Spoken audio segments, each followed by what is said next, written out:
Unsure of your dream? Study abroad destination? Clear your doubts. Videsh Consult. Call 9676502888.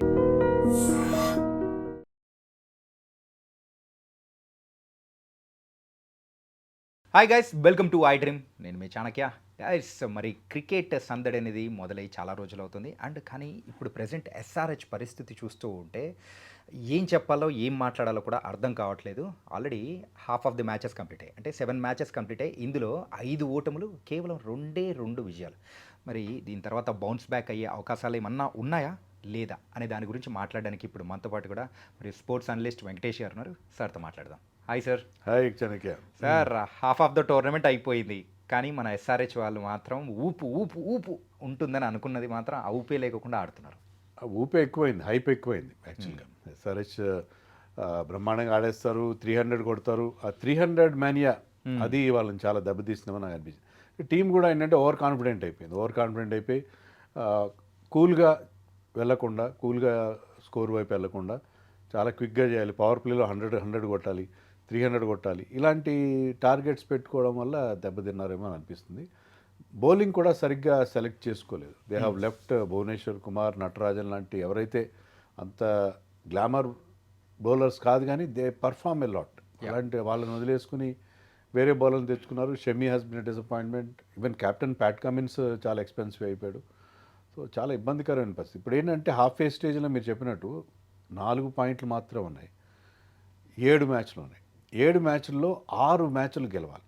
ఎందుకంటే 16 points వస్తే you will be through to the semis, play ఆఫ్స్కి 16 వస్తే gun షాట్కి వెళ్తారు. చాలా వరకు నాకు తెలిసినంత వరకు 16 వచ్చిన ఎవరు మిస్ కాలేదు. 14తో కూడా you can go to play offs. కానీ మీకు నెట్ రన్ రేట్ చాలా బాగుంది. అందులో ఇప్పుడున్న కాంపిటీషన్ ఎంత హెవీగా ఉందంటే 5-6 టీమ్స్ టాప్ ప్లేస్ కోసం పోటీ పడుతున్నాయి. At 1 point 5 teams are having 10 points each. So half a స్టేజ్లో 5 టీంలకి 15 పాయింట్లు ఉన్నాయి.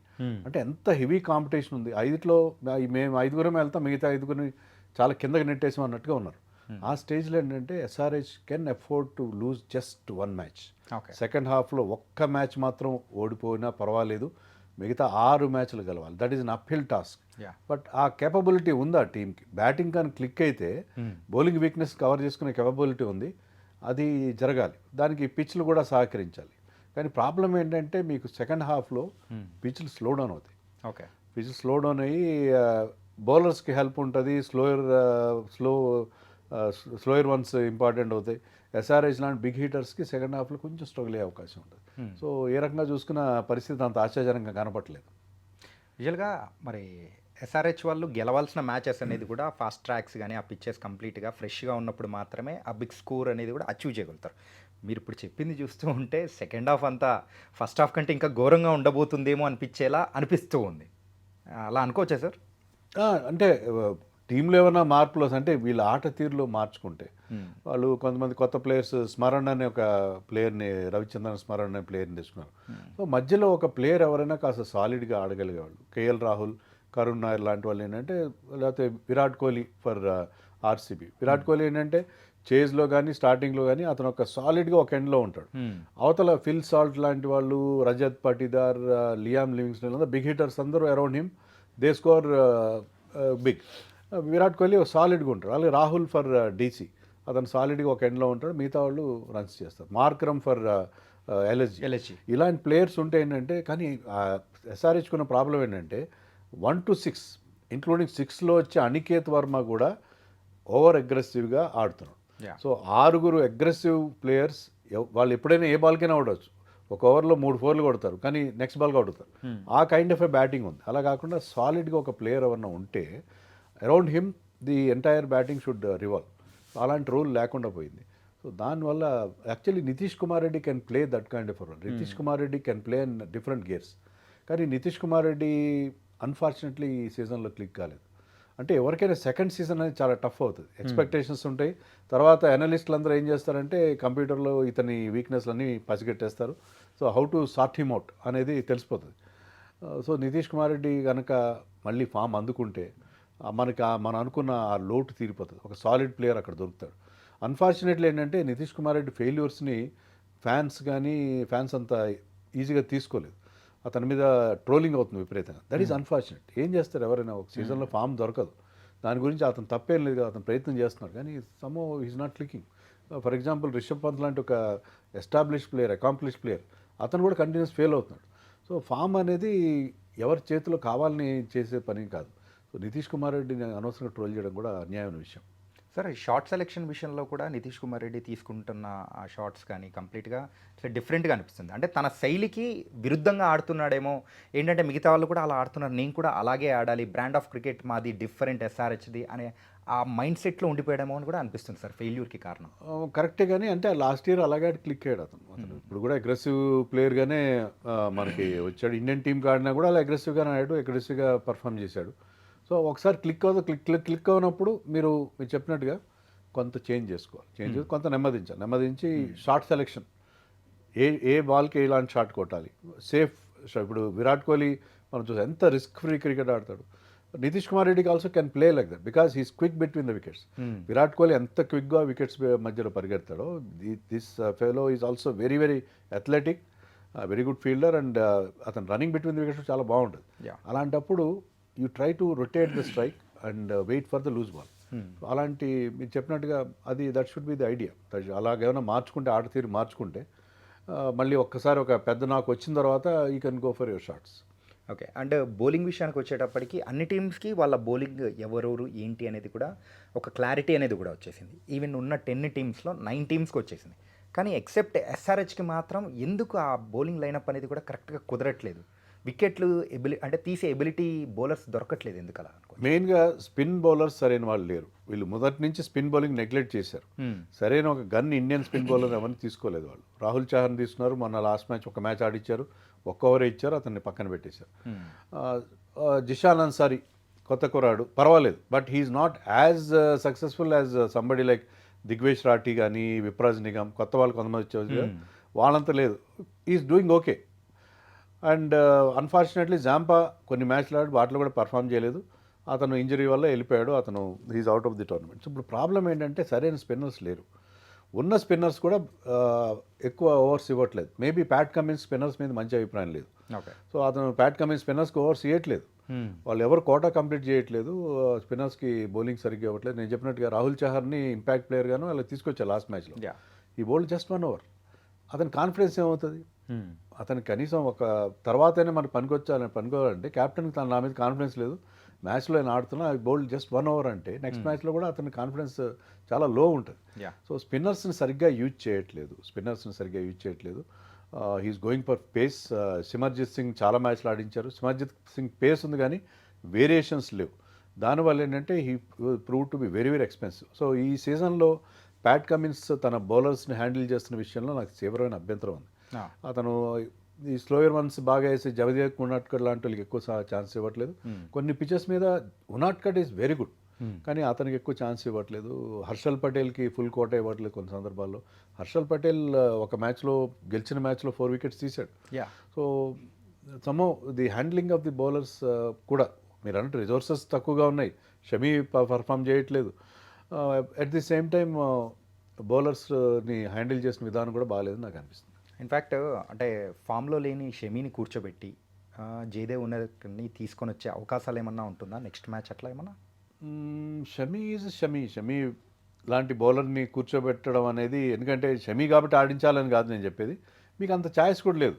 అంటే అక్కడ ఎక్స్పెన్సివ్గా మారుతున్నాడు కదా. లాస్ట్ 3 మ్యాచెస్ గమనించుకుంటే మిగతా బౌలర్స్ అందరితో కంపేర్ చేసుకున్నా కానీ షమీ ఎక్కువ రన్స్ అనేది కూడా దారుణంగా ఇచ్చేది. షమీని జాగ్రత్తగా వాడుకోవాలి. షమీని ఏంటంటే 10-12 ఓవర్స్ లోపల అతని కోటా కంప్లీట్ చేసుకోవాలి. డెత్లో వేరే బౌలర్ మీరు అనుకుంటుగా జయదేవ్ నాటుకుండా హర్షల్ ఉన్నాడు, and Pat Cummins also can bowl, and spinners can bowl up to 17th over. 17th over దాకా స్పిన్నర్ వేయగలరు. అలాంటి సిచ్యువేషన్ మనం చూసాం. 18-19 ఓవర్ కూడా ఏం చూసాం. Sai Kishore recently bowled 20th over and gave just 9 runs and picked up a wicket. So ఆ రకంగా షమీ ఎక్స్పెన్సివ్ అవుతాడు, but at the same time is a wicket taking bowler. మీకు అంతకంటే ఛాయిస్ లేదు. షమీ లాంటి ఒక బౌలర్ని మీరు అతన్ని స్పెల్ మీరు 12 ఓవర్స్ లోపల కంప్లీట్ చేయండి. భువనేశ్వర్ కుమార్తో అతను అదే ప్రాబ్లం ఉంటుంది. Shami was never a good bowler in the death. అతని దగ్గర మంచి స్లోయర్ వన్స్ లేవు, మంచి పేస్ యూజ్ చేస్తాడు, మంచి సీమ్ ప్రెజెంటేషన్ ఉంటుంది, అంతా బాగానే ఉంటుంది. But is not having though many variations తక్కువ ఉన్నాయి. కాబట్టి you try to finish off ఈ spell by 12 or 13th over. అలా చేస్తే మనకి ఎక్స్పెన్సివ్ అనే ప్రాబ్లం లేకుండా ఉంటుంది. ఓకే, అండ్ రేపు జరగబోయే మ్యాచ్ ఆల్రెడీ ఇది ఒక ప్రతీకారగా మనం తీసుకోవచ్చా? ఏంటంటే ఆల్రెడీ ముంబై ఎస్ఆర్హెచ్ని ఓడిపించింది. ఇప్పుడు హైదరాబాద్లో మరి హైదరాబాద్ ముంబైని ఓడించగలదా? ఓడించగలదు, ఓడించలేదని చెప్పలేదు. ఎందుకంటే last time I have seen that match live also. ఇదే ముంబై టీంతో ఆడినప్పుడు ఎస్ఆర్హెచ్ బలం అక్కడే బయటపడింది. 277 కొట్టారు ఆ మ్యాచ్లో. యా ఫస్ట్ ఎస్ఆర్హెచ్ ఇలాంటి అగ్రెసివ్ బ్యాటింగ్ ఆడగలదు అనే దానికి మనకి ఫస్ట్ ఎగ్జాంపుల్ అక్కడే దొరికింది. That was the highest score at that time. దాన్ని మళ్ళీ ఎస్ఆర్హెచ్ వాళ్ళే ఓవర్టేక్ చేశారు, అది వేరే విషయం. సో 277 కొట్టారు కాబట్టి అదే రకంగా వాళ్ళు మళ్ళీ హోమ్ పిచ్ మళ్ళీ అలాంటి అగ్రెసివ్గా బ్యాటింగ్ చేసి ఫస్ట్ బ్యాటింగ్ చేసిన, ఒక టాస్ ఓడిపోయి ఫస్ట్ బ్యాటింగ్ చేసిన, లేకపోతే టాస్ గెలిచి ఫస్ట్ బ్యాటింగ్ చేసిన, మళ్ళీ ఆ స్పిరిట్ ఆఫ్ 2024 తెచ్చుకొని ఆడితే ఏంటంటే అప్పుడు అద్భుతంగా పర్ఫామ్ చేశారు. అభిషేక్ బాగా ఆడాడు, ట్రావిస్ బాగా ఆడాడు, దిస్ మ్యాన్ హెన్రీ క్లాసన్ బ్రహ్మాండంగా ఆడాడు. సో అదే రకమైన ఒక స్పిరిట్తో ఆడితే బాగుంటుంది.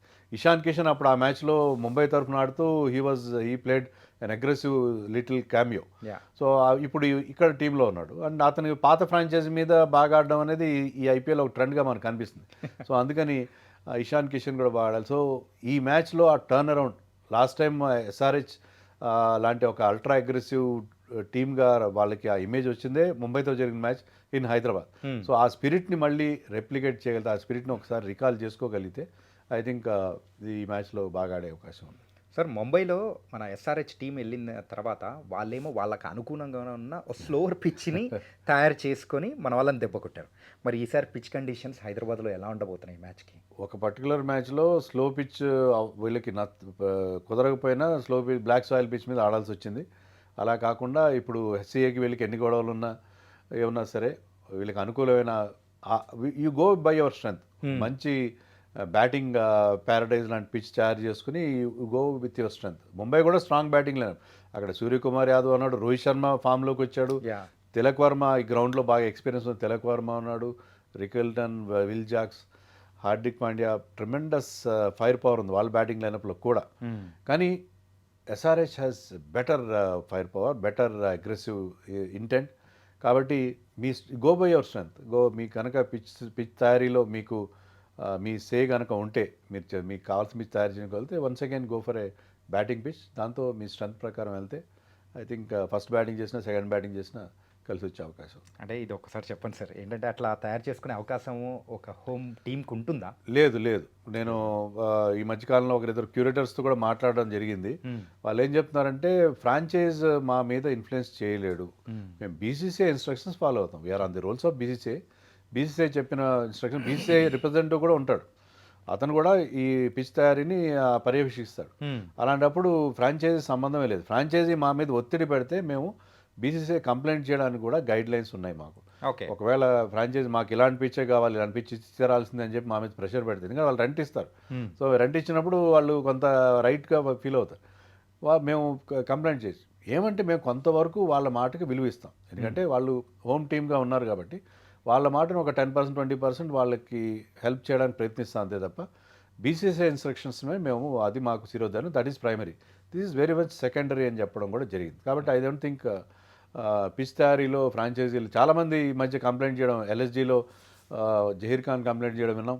అలాగే మనకి Chennai super Kings coach Fleming ఏమన్నాడంటే అసలు పిచ్ గురించి మాకు సంబంధం లేకుండా ఉంది, 2-3 మాకు లోకల్ అడ్వాంటేజ్ అంటున్నారు మీరు, లోకల్ అడ్వాంటేజ్ చాలా సీజన్లకు మాకు లేనే లేదని కూడా అతను వాపోవడం జరిగింది. చాలామంది ఫ్రాంచైజీలు ఇలాంటి ఎక్స్ప్రెస్ చేస్తారు. బట్ ముంబైలో మాత్రం బికాజ్ ముంబై టీంకి అలాంటి కొంత ప్రత్యేకంగా జరుగుతుంటాయి.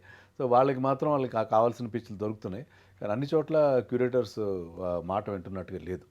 కానీ హోమ్ టీంకి ఉన్న అడ్వాంటేజ్ ఏంటంటే పిచ్లు కాకుండా హోమ్ గ్రౌండ్లో ఉన్న క్రౌడ్ అనే వాళ్ళ చీరప్ అనేది వాళ్ళకి ఇంకా ఫెమిలియారిటీ కూడా, మీరు అక్కడ ఎక్కువ మ్యాచ్లు ఆడతారు కాబట్టి మీకు అక్కడ యాంగిల్స్ తెలుస్తాయి గ్రౌండ్లో, అది కూడా వాళ్ళకి అనుకూలంగా ఉంటుంది. అలాగే మనం చూస్తాం కదా ఎస్ఆర్హెచ్కి ఎంత మంచి ఫ్యాన్ బేస్ ఉందంటే మీరు గ్రౌండ్ అంతా కూడా ఆరెంజ్గా, సిఎఫ్ ఆరెంజ్గా మారిపోతుంది. ఆరెంజ్ ఆర్మీ ఇక్కడ ఆడుతుంటుంది, ఆరెంజ్ ఆర్మీ మీకు స్టాండ్స్లో కూడా కనిపిస్తుంటుంది. సో చాలా మంచి సపోర్ట్ ఉంది, మంచి ఫ్యాన్ బేస్ ఉంది ఎస్ఆర్హెచ్కి. అది ఆ సపోర్ట్తో వీళ్ళు మళ్ళీ ఆ turn around they require some inspiration. ఏదో ఒక సైడ్ నుంచి ఒక మంచి ఇన్స్పిరేషన్ కావాలి.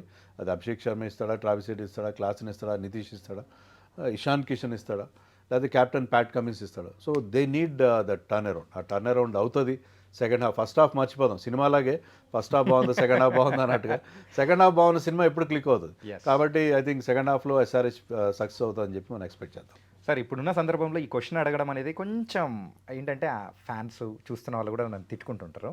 సో ఇది మాత్రం అడగాలనిపించింది కాబట్టి యాజ్ ఎస్ఆర్హెచ్ ఫ్యాన్గా 300 పాసిబుల్లా రేపటి మ్యాచ్లో?